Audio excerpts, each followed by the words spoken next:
family, fun, and the great outdoors. If there was one statement that would define Jose Delotero, that would be it. Well, if I had the camera on just a little while ago, you would have heard how rude my wife was treating me. Or you Then would you have wonder seen why that I we hunt went so back much. 2 times and tried to leave the house 3 times, and Jose forgets everything. I can't fish without a license. That would be breaking the law. Oh, you want your chicken nuggets or your fries? And I don't break the law. Well, many believe that Jose gets his fix from taking down big whitetail. But truth be told, he gets his fix from passing on his experience to his children and watching them learn the way of the hunter. Hi everyone, I'm Jose Delotero. That's right, and we are trying to get our whitetail fix. What are we sitting over? We're sitting over Whitetail Institute. Whitetail Institute food plot. Tall time tubers Don't that me and my daddy planted. Or my daddy and I planted. Because you helped me with that, didn't you? Yeah. And what are we here to do? Hunting. Yeah, but we're here to shoot a big buck. Right?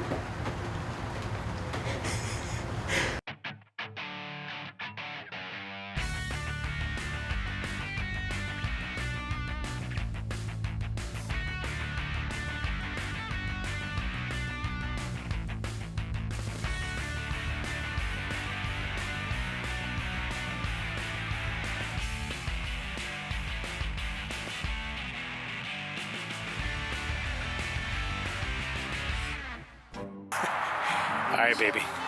Go ahead.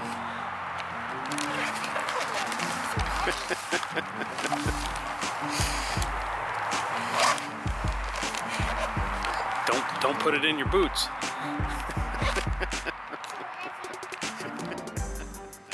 There are many factors that go into preparing for a whitetail season.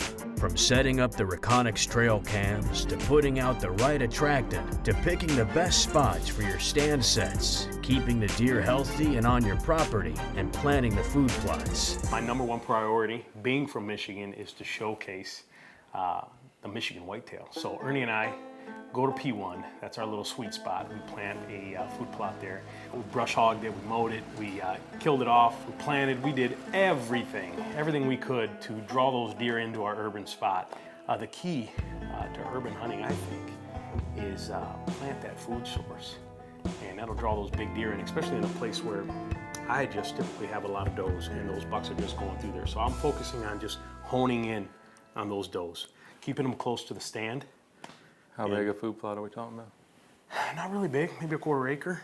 What was it planted to? It was Whitetail Institute tall time tubers. Can't beat it. No, can't beat it at all. Like Jose says, you just can't beat it when it comes to getting the Whitetail Institute planted. And when you consider he doesn't hunt large plots of land, getting the food in is of utmost importance. All right, well, here we are, September 17th. And look at our food plot by Whitetail Institute. We've got winter greens, winter peas, and also some tall time tubers. Look how well this plot is doing.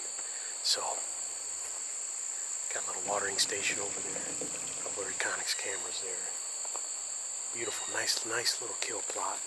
And then the hawk set sitting right up there. So, this place is beautiful. It has produced over the years, year after year after year. If we haven't harvested an animal, we have come very close to. Nevertheless, we always get a shooter on here every single year, so we have been very blessed with that. So, September 17th, I'm just making my rounds. Jose is a humble man, but he takes pride in his land management abilities. And when it comes down to it, he makes sure the deer have what they need to stay healthy and stay on his property. We've got water. They've got cover, bedding. We got the Big and J on the other side of this field. We got minerals. Right? BB squared, minerals, food plot, water, cover. That's everything that these whitetails need. But Michigan experienced a drought this year. And it got to the point where I had to go out and purchase a 300-gallon water tank. No way. No, really. And then a pump and a generator, put it all on a trailer, and I had to physically water this thing every few days. I mean, it was really exciting because that's the first thing I've ever done. You know, You were a gardener. I was a gardener, and you know, with my background, gardening.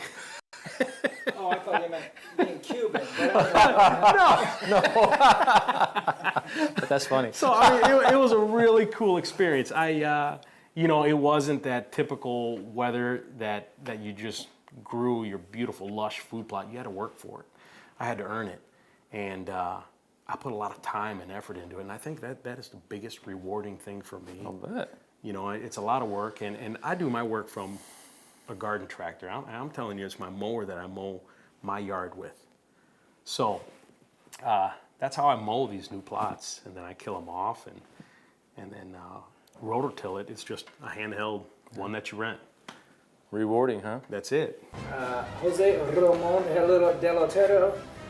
Right here, what's the one TV show you watch that you wouldn't want to tell anyone about? You might find me on a Monday night watching a little WWE wrestling. I'm gonna say it's probably a three-way tie. This is terrible. Three-way tie for The Bachelor in Paradise, and The Bachelor Winter Games.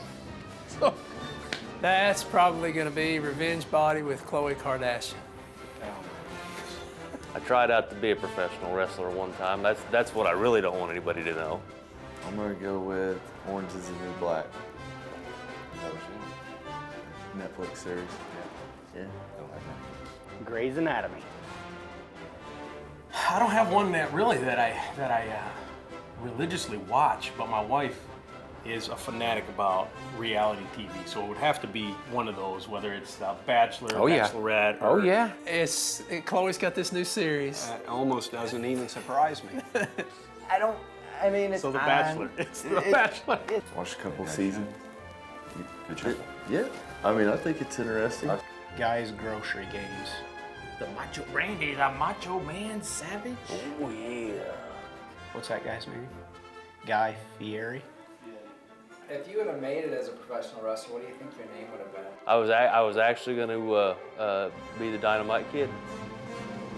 Yep.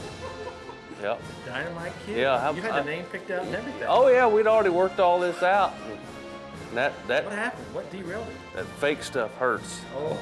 Did you come up with that because of the color of his shirt? No, it's just truthfully, it's just.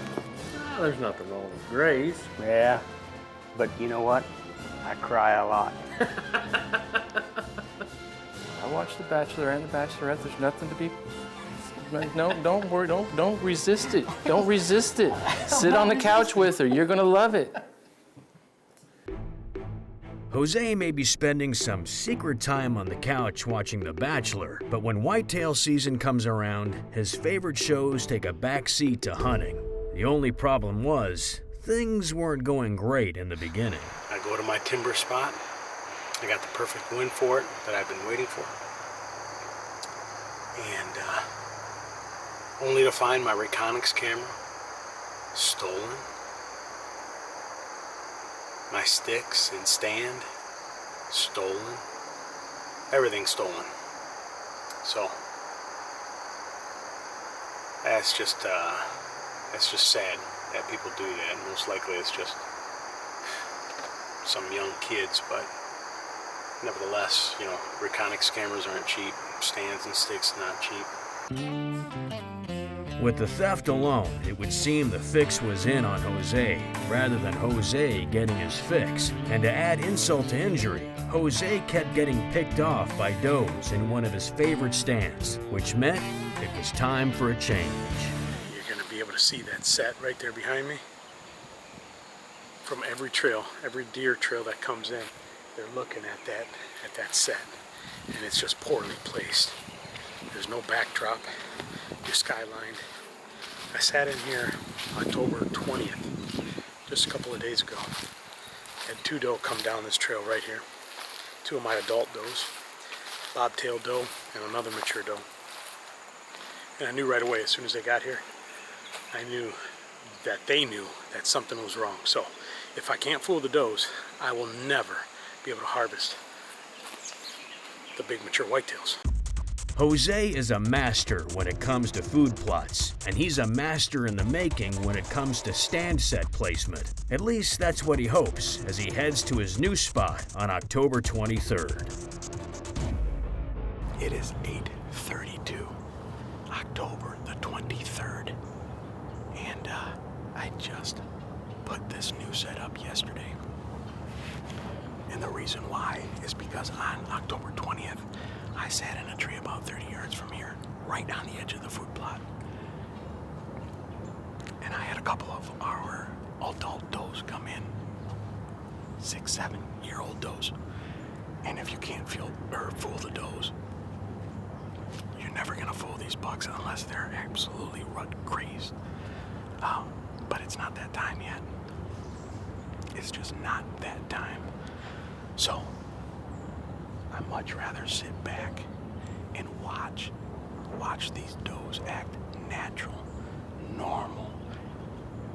The less stress, the better. It wouldn't be long before Jose realized how good his plan to move the hawk really was. So this is our urban spot that Ernie and I share, a total of 28 acres. And up until this point, 0 Reconyx pictures, and I mean 0 of any mature whitetails. Prior to that, in August, we got a picture of a beautiful 8-point. I say he's 4 years old, in the upper 120s, so he wasn't, as far as a rack, no monster, but it was a big-bodied deer, and that's exactly what I'm looking for, maturity. One day after Jose moved his stand, that exact buck shows up and starts blowing out scrapes at about 45 yards.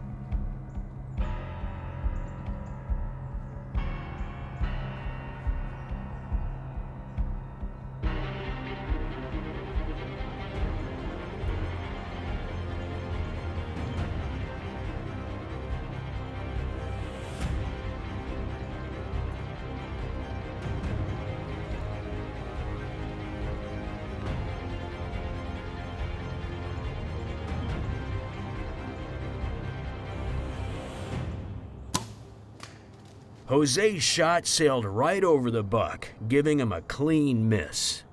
I draw back, and I just shoot over him. Gosh, I just missed that deer. I shot over the deer at 45 yards. How I did that, I have no clue.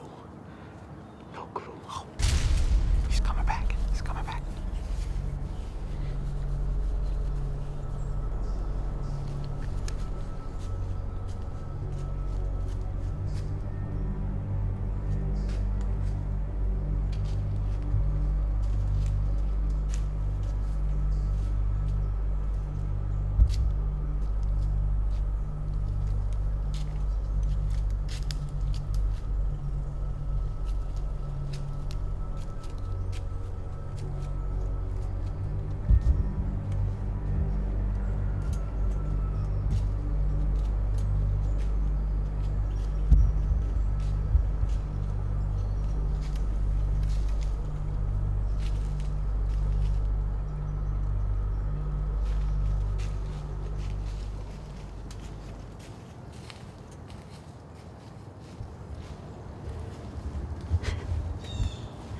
Same deer, and I couldn't even get on me. It was right here. I can't get the camera.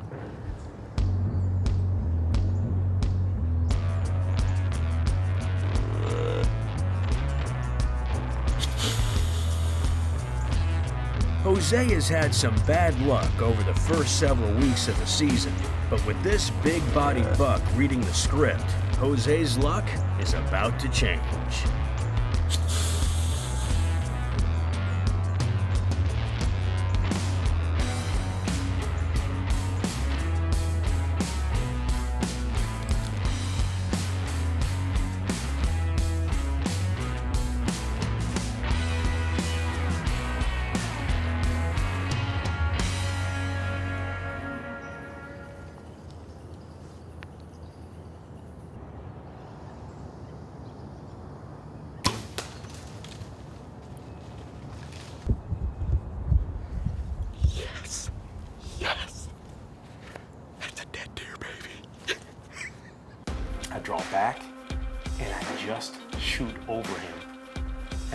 47 yards. He takes off running. I grunt. He comes back, goes to circle downwind of me, and I kill him at 20 yards. Nice. Yeah, so it's all about how fast you learn from your mistakes and how well you deal with pressure. Jose struggled early on in the season, but it didn't take long for him to correct the mistakes. Dead deer. Dead deer. Oh my gosh. Like every guy on this team, Jose is a hard-working family man who will look adversity dead in the eyes and will not be denied his whitetail fix.